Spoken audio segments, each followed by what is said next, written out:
Bien. Alors, bonjour à tous, bienvenue pour cette deuxième journée du colloque sur les principes métaphysiques organisé par la chaire de philosophie, de métaphysique et de philosophie de la connaissance du professeur Claudine Tiercelin. Nous sommes ravis ce matin d'accueillir Jean-Maurice Monnoyer pour le premier exposé. Monsieur Monnoyer va nous présenter une conférence intitulée « La raison du fondement ». Quelques mots de présentation. Jean-Maurice Monnoyer est professeur à Aix-Marseille Université. Il a édité et présenté notamment La structure du monde, objets, propriétés et état de choses, paru chez Vrin en 2004. Il a également traduit un ouvrage d'Achille Varzi et d'Armstrong, des ouvrages traduits en 2010 et en 2011. Il a également dirigé le collectif Metaphysics and Truthmakers, paru en 2007. Et il anime depuis 2013 le séminaire de métaphysique à Aix, si je ne me trompe pas. Voilà, donc je vous laisse la parole. Merci. Bonjour à tous. Je vais essayer d'être audible et pas trop compliqué. Je vais discuter du principe de raison suffisante, mais pas dans les termes historiques de Leibniz, bien que j'en ai très envie. Bon, je vais essayer de parler d'une question qui a été abordée hier par vous-même, Alexandre Desclos, puis par Felipe, c'est-à-dire la question de savoir si on peut vraiment aujourd'hui traiter de la fondamentalité d'une façon sérieuse et métaphysiquement sérieuse, en posant la question pourquoi une raison au fondement? Pourquoi faut-il qu'il y ait une raison au fondement? Avons-nous besoin d'un fondement métaphysique? Même si chacun comprendra de suite qu'il y a un caractère un peu ambigu et présomptueux dans le titre de cette communication. Parce que je voudrais appliquer le principe de raison suffisante à une exigence gnoséologique, à savoir ce que l'on peut vraiment connaître du fondement, ce qui explique les difficultés qu'on a à parler d'un fondement conceptuel, qu'est-ce que c'est que le concept de fondement, et si nous reconnaissons des cas où il n'y a pas d'explication causale, est-ce que nous devons en conclure qu'une autre relation l'explique? C'est ici que je m'oppose un peu à vous, à savoir que nous aurions devant nous une relation particulière avec l'inexplicable, c'est-à-dire avec une quantité de choses qui sont brutes, infondées, avec lesquelles nous serions précisément dans une autre relation. Pour beaucoup d'auteurs, la relation, disons, fondationnelle ou l'instauration d'un fondement métaphysique est foncièrement non causale, dans la mesure où la nature de l'explication générale est soumise depuis pas mal d'années à une très forte déflation dans tous les domaines, et cette critique de l'explicabilité sous la forme classique qu'on utilisait jadis, disons dans une tradition positiviste, n'est en fait ni métaphysique ni épistémique. Par conséquent, pour certains, la relation même du grounding, puisqu'il faut citer cette expression de grounding comme étant l'expression la plus souvent admise dans le vocabulaire, n'a aucun sens distinctif. Au sens distinctif qu'emploie par exemple Kittwein quand il dit « the idea of a fact making a statement true ». Mon exposé aujourd'hui va d'abord présenter, je vais essayer de parler rapidement en trois sections. Une première section qui sera un scepticisme. Pourquoi on peut établir qu'il y a un scepticisme, des raisons du scepticisme concernant ce dit fondement, cette recherche sur l'expression d'un fondement métaphysique et la manière de présenter le principe métaphysique proprement dit. Deuxièmement, je ferai une critique de ce que j'appelle making ground. C'est le fait que, tout simplement, Kit Fine et d'autres ont voulu fabriquer du fondement. Ils ont fabriqué du fondement par un procédé, on va voir, un petit peu curieux. Et enfin, comment, bien sûr, c'est la notion de vérifacteur qui est contestée. Contestée, curieusement, elle est contestée en 2012, et puis dans la période toute récente, vous savez que Kit Fine est revenu lui-même sur ce qu'il avait écrit en publiant un gros papier qui s'appelle Sémantique du truth-making. Donc ça veut dire que c'est une question qui est importante, pas seulement dans l'acceptation de l'idée qu'il y a un fondement, mais dans les raisons qui peuvent amener des chercheurs à être même en questionnement permanent. Madame le professeur Tiercela a très justement expliqué hier que la notion même d'un principe, tel que Carnap l'avait expliqué, la recherche d'une priorité, la primarité d'un principe était suspecte, et qui est aucunement analytique. Alors on a la possibilité d'admettre à la place des types de constitution, des formes de construction, toutes sortes. Mais que ce soit au sens structural, par exemple, ou ce soit au sens méréologique. Mais les candidats naturels, pour se présenter comme des relations métaphysiques qui auraient besoin d'être fondées et seraient les mieux pertinentes, restent un problème. Et quelles sont-elles? Alors la première chose que l'on discute beaucoup, c'est la relation de constitution matérielle, ou la notion de réalisation, pour ce qui est des propriétés physiques et mentales. Alors la relation de constitution matérielle et celle de réalisation sont souvent évoquées, comme je viens de le dire, mais la vraie difficulté est de fixer ce qu'on entend retenir. Qu'est-ce qu'il faut retenir en ce sens si on entend que la relation de fondation, comme vous l'avez expliqué hier, n'est pas fondamentale, à la mesure où ce qui est fondamental, c'est ce qui n'est pas fondé. On tombe évidemment sur un paradoxe, puisque la nécessité de la fondamentalité est précisément métaphysique et que nous ne pourrions poser que des pouvoirs ou des dispositions, enfin quelque chose qui serait des pouvoirs ou des dispositions qui seraient catégoriquement fondamentales à la place de ce qui est simplement explicable. Il faut donc chercher les conditions d'application du concept de fondement. Quel fondement? Pourquoi un fondement? Quelle relation autre que celle de l'explanandum à l'explanance? Quel fondement? Pourquoi? Interroger les conditions d'application du terme et peut-être effectivement prendre quelques distances avec la notion du grounding, dans la mesure où on n'est pas certain que cette relation soit une relation à tout faire, grounding, coarse-grained, metaphysical relation, c'est l'idée qu'elle pourrait servir à expliquer d'autres sortes de relations. Pour aller vite, on peut dire, pour aller vraiment très vite, que cette relation du fondement se ferait ou bien entre des propositions, ou bien entre des faits.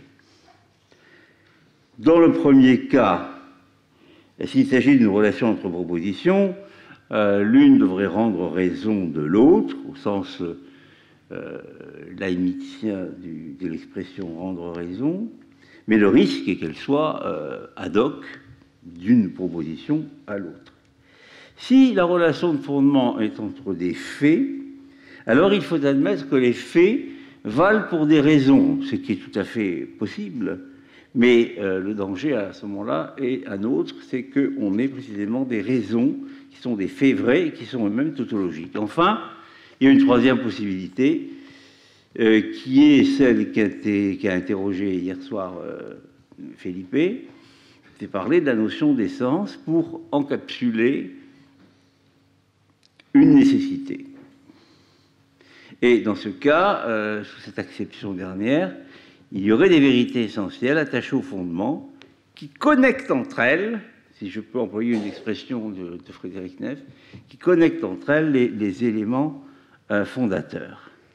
Mais avant de statuer sur ces trois possibilités que je viens de présenter rapidement, vous demander quelle est la forme des énoncés qui traitent de la fondation, pourquoi est-ce que cette forme n'est pas ex principiis toujours et présentée d'une façon condamnable. Nous pourrions bien sûr rester neutres sur l'engagement ontologique que nous faisons à l'égard de ces choix, mais cela ne change rien. Pour s'en assurer, il suffit souvent de considérer les propriétés spécifiques des relations.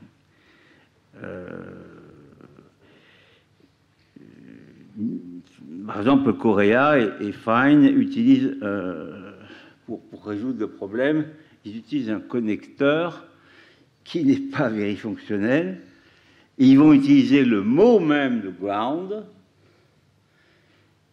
comme connecteur, et ils vont introduire l'idée que les lorolata sont des phrases.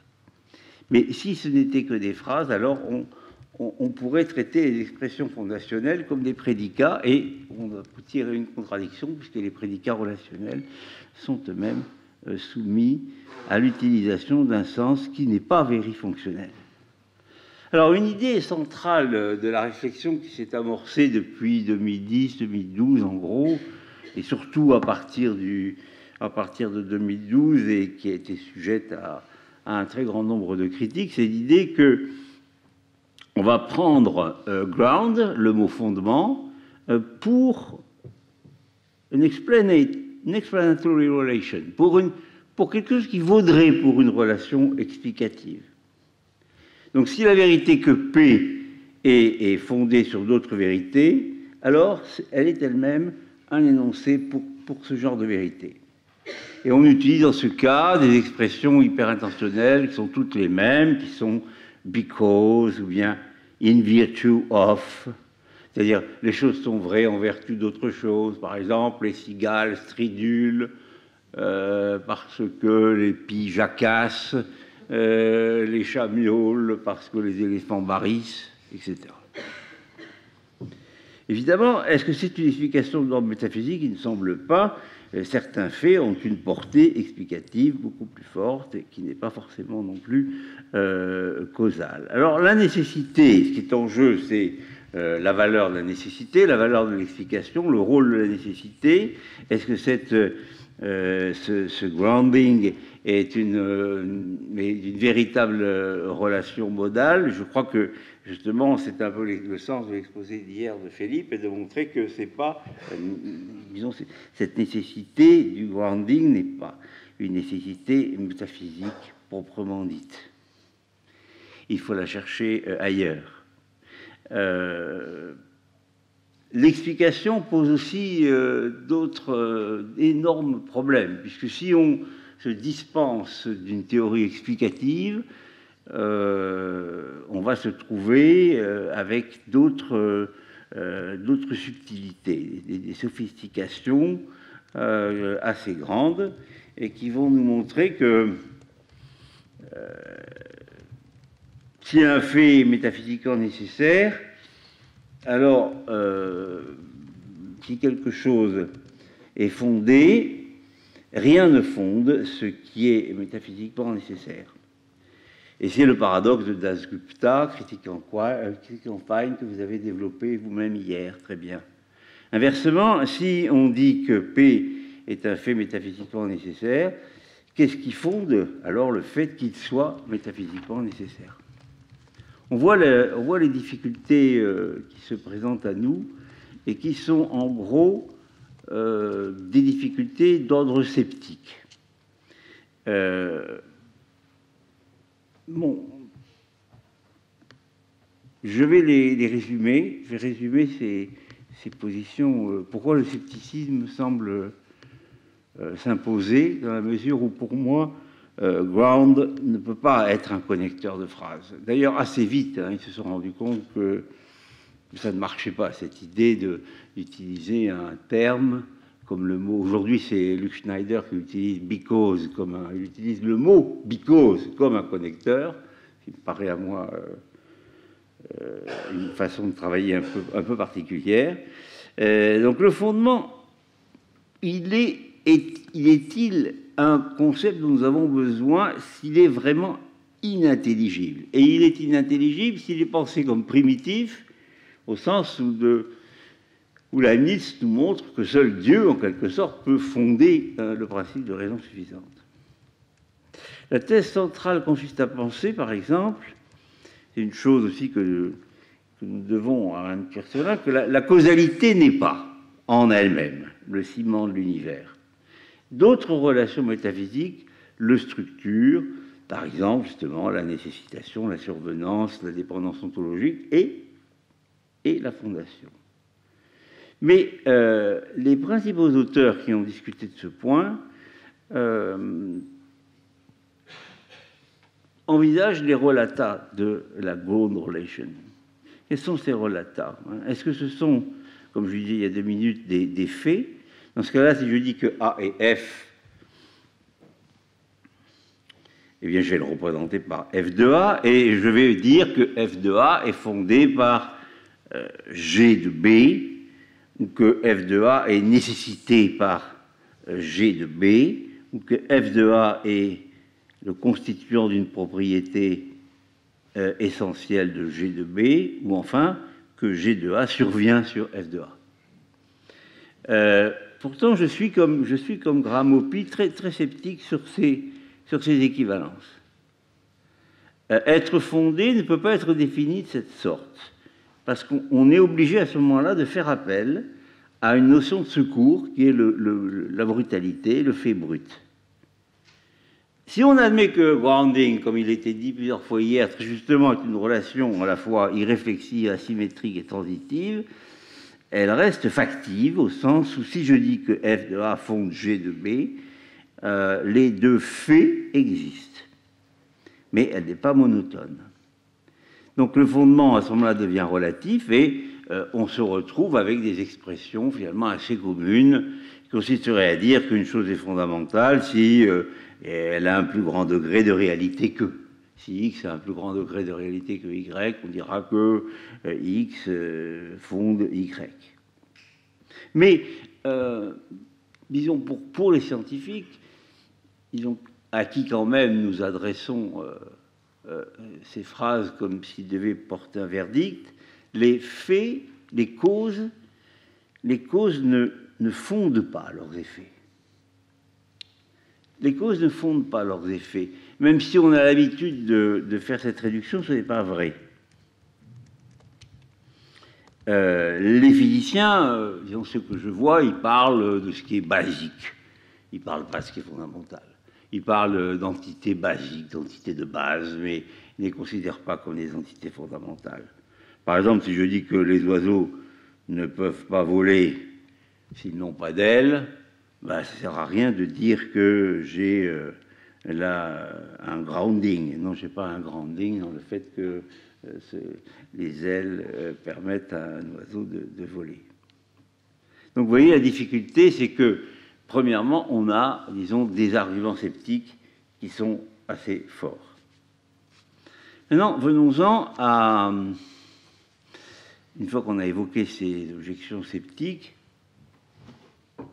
à la question de savoir si on peut néanmoins parler d'une raison du fondement en termes positifs. Dans ce cas-là, je dirais qu'on n'a pas besoin de vérifacteurs, c'est ce que nous répète Wittgenstein, dans le temps où il ne croyait pas au truth-making, où il a critiqué le truth-making, assez violemment d'ailleurs, dans son article « Guide to Ground », on dira que P est vrai si P fonde qu'il est vrai que P. Parce qu'on a des expressions du genre « because » ou bien des adverbes comme « nécessairement » qui sont utilisés de manière hyper intentionnelle. Ils ne permettent pas de faire une substitution sensée entre des mondes possibles, et donc on obtient l'expression qui dit que P est vrai si et seulement si l'expression P est vrai est vraie. Je crois que ce point est vraiment le plus discuté, puisqu'il porte en effet sur la manière de considérer la relation fondamentale comme une relation qui existe entre des assertions de vérité sur des propositions. Tout autre, évidemment, est la pensée de Leibniz. Et bon, bien sûr, je voudrais expliquer rapidement pourquoi il est intéressant de présenter le problème de cette manière. Dans une lettre que Leibniz a écrite à Clarke, le cinquième, il cite une pièce alors à la mode qui est Harlequin, empereur de la Lune. Et il nous dit que le principe de raison suffisante s'impose parce que jusqu'ici, la philosophie première a été non démonstrative et peu féconde, et il faut qu'il y ait une manière nette, dit-il, de relier le principe de raison suffisante et le principe des indiscernables. La première chose, c'est de savoir qu'est-ce que c'est que cette affaire d'indiscernable. Est-ce que c'est vraiment quelque chose qui a un rapport avec la perception? Je reviendrai là-dessus dans quelques minutes. Dans une première partie de son œuvre, donc, pour essayer de donner un sens positif et néo-leibnizien au principe du fondement, on peut dire que Leibniz a opposé le principe de contradiction qui légifère dans le domaine des essences générales et le principium experientiae qui est valable dans le domaine des existences contingentes et qui est dit à ce moment-là quod varia a me percipiantur, c'est-à-dire qu'il dépend de moi de percevoir en quoi ces choses sont contingentes. Mais par la suite, ce qui s'oppose au principe de la raison abstraite, c'est le principium redendae rationis, sur lequel Heidegger a écrit 2 livres en expliquant que rendre raison, c'est justement donner une sorte de ratification aux vérités de fait, aux vérités qui sont les vérités du monde, et ça n'aboutit à rien. Rendre raison, c'est en effet pour Leibniz le contraire de ce que nous dit Heidegger dans son explication, qui est un petit peu longue quand même. C'est opérer un jugement, c'est reconnaître une vérité en liaison avec une autre et y donner son consentement, comme il dit, comme il dit dans les Nouveaux Essais 4.17, paragraphe 1. Donc, comme dans une intégrale, donner une raison suffisante de, c'est par les petites perceptions, insister pour montrer que de toutes petites différences, des seuils de discrimination sont reliés entre eux comme par une fonction. Et c'est pour ça qu'il dit que cet infini contingent est catégorématique. Donc on sait qu'il y a un principe de raison suffisante parce que nous pensons que l'analyse est infinie dans le détail, mais qu'on doit faire un saut qui est, dit-il, a priori, dans les nouveaux essais, paragraphe 4. Donc, même si on a beaucoup discuté de cette phénoménalité chez Leibniz, elle est quand même bien présente. L'objet du principe, c'est de montrer que l'être comme phénomène, même si nous ne pouvons pas donner une explication et qu'elle reste lacunaire, rien n'est sans raison, c'est-à-dire, il ne faut pas non plus se tromper sur l'expression, quelque chose existe dont la raison rend compte. C'est pour ça que la métaphysique d'aujourd'hui, je pense, ne peut pas se passer d'être une métaphysique à l'égard des existants et de rendre compte, justement, à sa manière de, non pas au sens où elle serait de part en part empirique, mais au sens où elle prendrait en charge les existants actuels dans leur totalité. Car le principe de non-contradiction, le principe des identités, ne dit rien de l'entre-existence des notions réelles. Et justement, en ce sens-là, ce fait que les choses doivent exister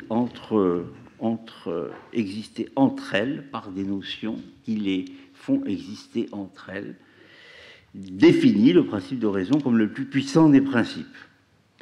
Comme le dit la monologie, en 32-39, aucun fait ne saurait se trouver vrai ou existant, aucune énonciation véritable, sans qu'il y ait une raison suffisante pourquoi il en est ainsi et pas autrement. Donc je dirais, à ce moment-là, au sens de Luc Schneider, qui je rends hommage, que le because sans cause est le fondement. Quelle est la raison des vérités contingentes qui échappent aux énonciations identiques? C'est peut-être le principe d'individuation qui viendrait ici coupler le principe de raison suffisante. Même si cette chose n'est pas dite explicitement, elle est dite dans la confession philosophie à la fin, mais elle n'est pas dite explicitement parce que la systématicité de la présentation des différents principes métaphysiques chez Leibniz n'obéit pas à un principe de complétude. On ne sait pas, par exemple, si le principe des indiscernables dépend vraiment du principe de raison suffisante, ni si le principe de contradiction n'est pas impliqué lui aussi à l'intérieur du principe d'identité des indiscernables.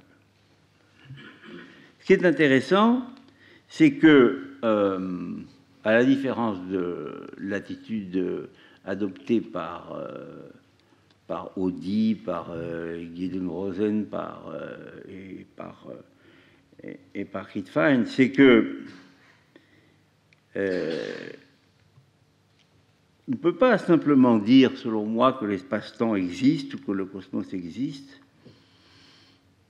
parce que l'existence est une nue entité, c'est-à-dire une entité qui est sans propriété, et que la question est métaphysique, consiste à demander ce qui fait que, par exemple, une proposition est une raison, un fait vrai, parce qu'elle prend en charge l'existence de quelque chose, comme le dit très bien Leibniz dans la dernière lettre à Clarke. Donc, ma question de départ, y a-t-il une raison du fondement? Elle est en fait appuyée sur le plus puissant des principes métaphysiques, selon l'expression qu'emploie Leibniz lui-même, et qui est pour moi décisive, puisqu'elle pose la question de savoir s'il y a dans la réalité des indiscernables, ou si on ne fait rien que s'opposer au principe de non-contradiction, que je préfère appeler ainsi plutôt que le principe de contradiction. Pourtant, en répondant de cette manière, je ne cherche pas d'argument historique d'autorité. Je ne prétends pas répondre à la nécessité du fondement. Je sais qu'il y a des explications normatives, il y a aussi des explications naturelles qui sont admissibles et qui intègrent cette relation asymétrique et réflexive entre ce qui fonde et ce qui est fondé, tel que nous l'avons abordé depuis hier. Ma propre interprétation, c'est de dire que la constitution méréologique ne suffit pas à fonder la nature de cette relation. Et de même, je pense que la notion ici défendue il y a 20 ans par David Hampson des vérifacteurs reste présente à l'intérieur du débat. Et pour vous montrer qu'elle est présente à l'intérieur du débat, je vais vous lire ce nouveau texte de Kittfein, qui est un modèle du genre. Donc, dans le troisième moment de mon exposé, je voudrais expliquer pourquoi est-ce que l'idée du truth-making reste extrêmement intéressante et peut suppléer ou corriger l'expression du grounding, des fondements au sens du grounding. Alors l'idée des vérifacteurs, c'est l'idée qu'il y a quelque chose qui, en troisième partie, pourquoi je vais défendre le truth-making encore, de façon peut-être un peu hérétique ou un peu comme un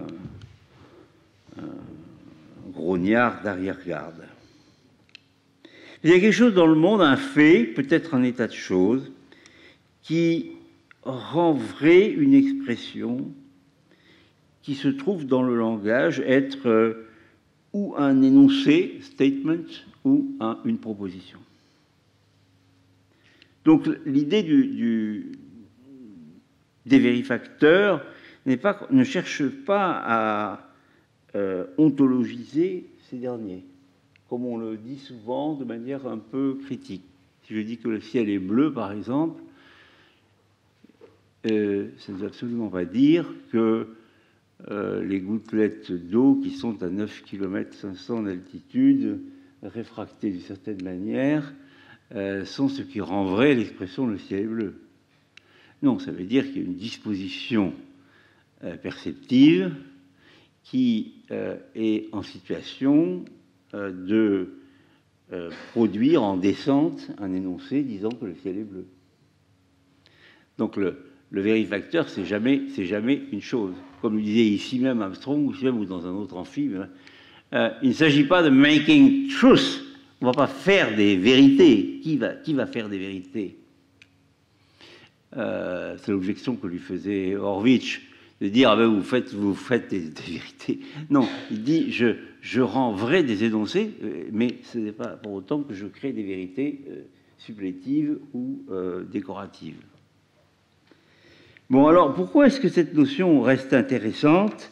Parce qu'elle nous permet, je crois, en métaphysique, d'arriver à une explication satisfaisante relativement au quotient, c'est-à-dire à ce qui est du côté du monde, et à rendre vrai ce que nous pouvons dire à ce sujet, comme le défendait Armstrong dans son livre de 1997, puis dans un ouvrage un petit peu plus opinionated, qui est paru en 2004. Maintenant, du côté sémantique, les choses ne sont pas pareilles.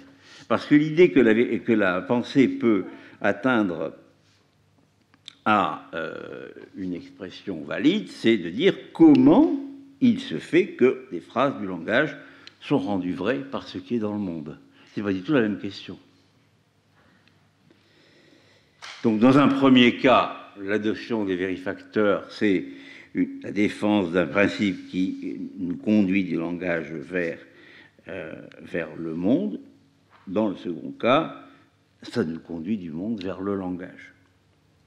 Alors, bon, d'autres philosophes donc, comme Fine, comme Horwitz, ont défendu un point de vue opposé à celui-là, mais bon, sans faire un joke, je dirais que d'un côté, nous avons le junk entre les relata, qui est très important.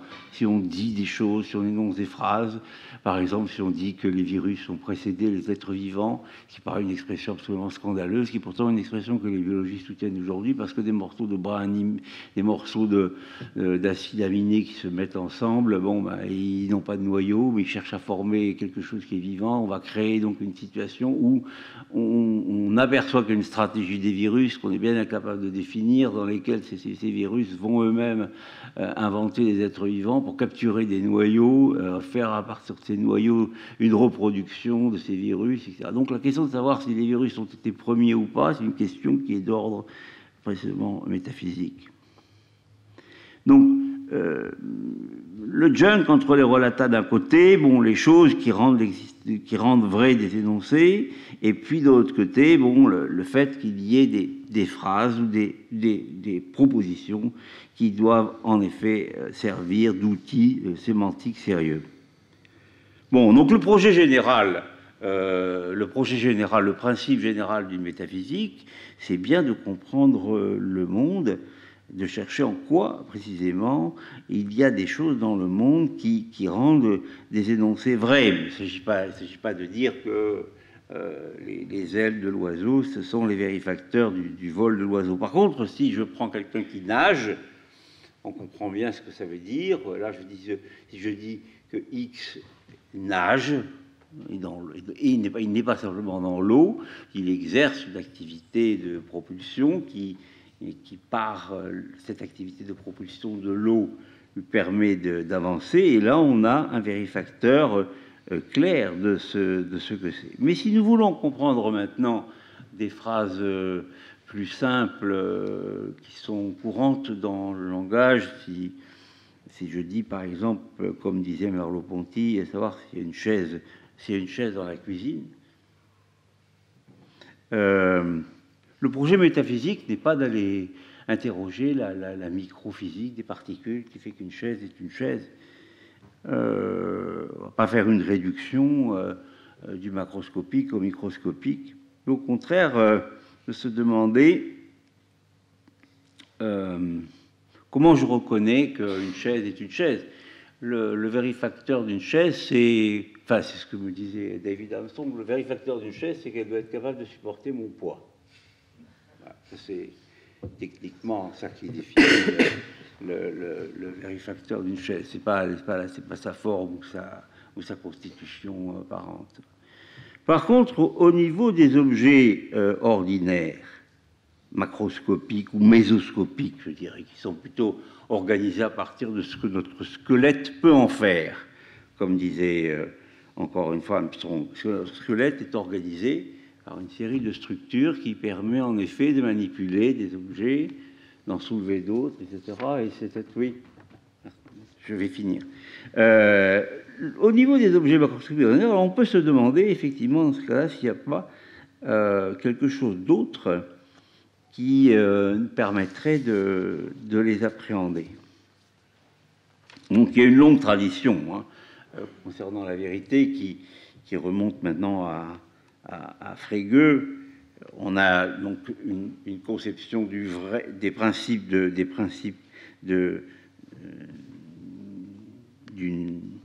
sémantique qui s'appuie sur ce que Frege a dit en 1890 et qui était repris en 1967 par Davidson dans une conception que l'on a un petit peu oubliée mais qui est très importante, une conception clausale qui dit qu'une vérité est déterminée par les clauses et les conditions qui spécifient qu'un énoncé est vrai.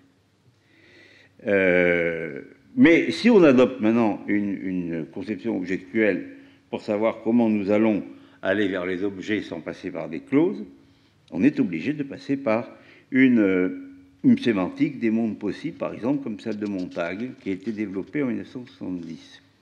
Mais indépendamment de cette conception objectuelle, je vais terminer là-dessus, parce que c'est une chose que Fine a dit de façon très profonde, même si maintenant je suis un petit peu fâché parce qu'il a d'abord critiqué le truth-making, puis maintenant il revient au truth-making, ça me paraît un petit peu énervant parce qu'on a l'impression qu'il joue sur les deux tableaux.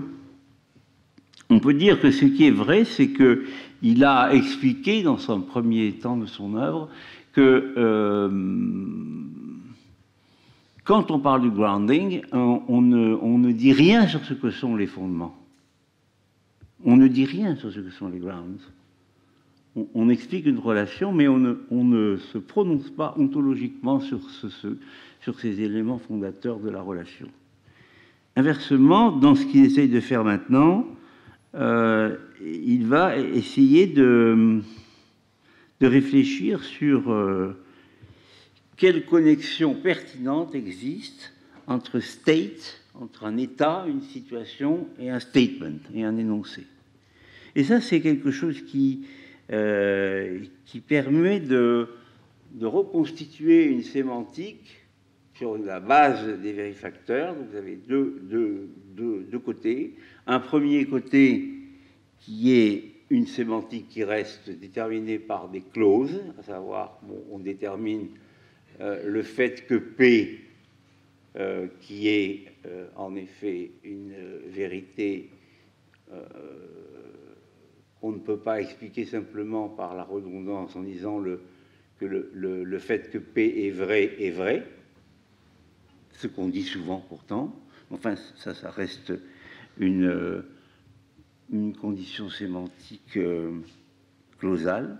Et puis, deuxièmement, ce qui m'intéresse dans le principe de la vérité suffisante, si j'ose dire, c'est l'expression objectuelle, qui peut être de deux ordres, ou bien elle est en relation avec la physique fondamentale, elle est du monde, On va s'intéresser sur ce que sont les cristals, les métaux lourds, les cristaux, les métaux lourds. On va interroger la structure des matériaux, qui est aujourd'hui devenue, à mon avis, quelque chose de très important pour le métaphysicien. Ce que sont les matières, en gros. Et à l'opposé de ce que sont les matières, il y a ce que j'appellerais non pas des événements, mais des états. Des états, c'est-à-dire des relata de la relation de truth-making, qui sont des états qui vont justifier qu'on puisse faire des énoncés un peu comme ce que disait Harlequin dans L'Empereur de la Lune, que si tu m'aimes Leibniz, qui est une pièce à la mode, tout est comme ici. Comme on dit en italien, tout le monde n'est pas aisé. C'est-à-dire que ce qui vaut dans le domaine de ce que nos sens nous permettent de voir, vaut aussi dans le domaine de ce que nos sens ne permettent pas de voir. Je vous remercie de votre attention.